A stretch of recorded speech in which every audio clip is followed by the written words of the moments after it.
you for the good introduction and the very helpful slides and insights that you've shared.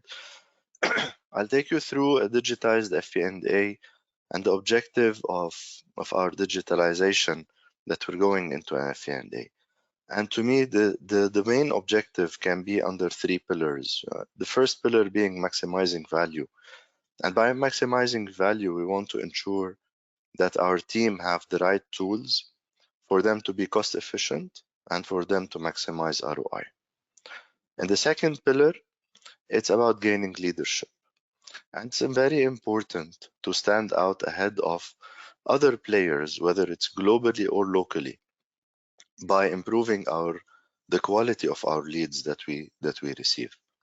Because the improved quality the quality of the leads will translate into higher conversion and finalization rates with better sales.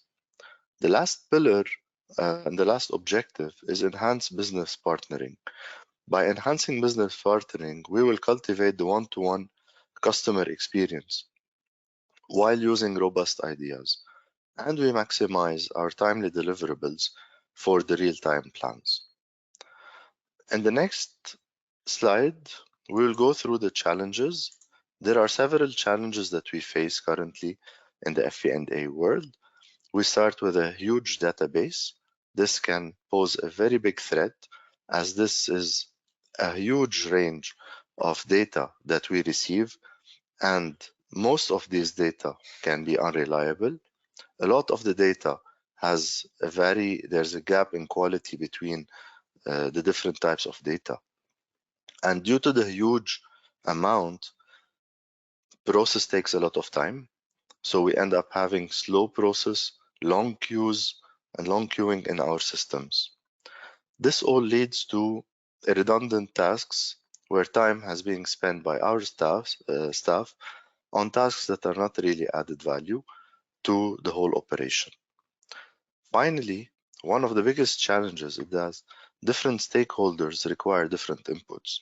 And with the huge amount of database and with the time consumed on simply checking or validating the data instead of analyzing the data, we are not able to provide our customers, whether internally or externally, with the right data and the right reports they require.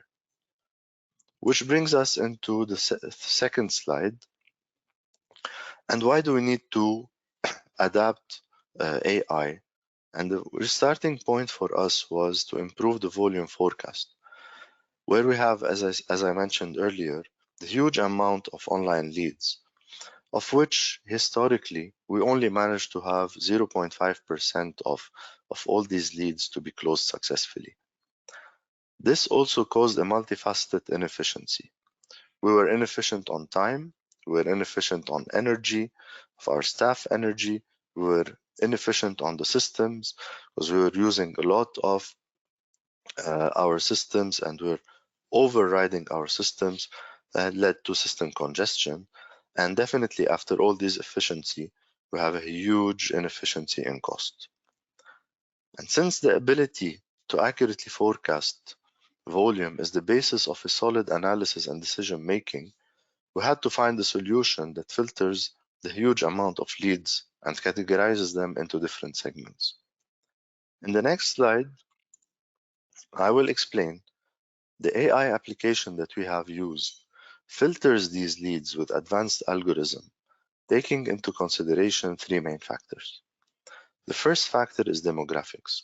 And with the demographics, it explains how are the consumer behaviors impacting their leads. And the second pillar is preferences. So the AI also calculates through algorithms the preferences of the consumers and the users of our websites and digital platforms. And the last application is about the time spent on research. These three factors are played into the AI application, which helped us, as we can see in the next slide, help us categorize these different leads into 4 different classes. We categorize them under economy, premium, business class, and first class. And these classes are based on the criteria that I mentioned earlier. How did this help us? If we move to the next slide, the impact is that we have reached, after applying this AI initiative, we have improved our forecast accuracy up to 90%. And now we have, due to the different segmentation, a different closing rate and a huge improvement once segregated. On the first class, we see 25%. On the business class, we see 10%. On the premium, we see 1%. This also helped us free 30% of our staff's time and helped us reallocate the resources into different tasks by allocating 15% of our staffs into other resources.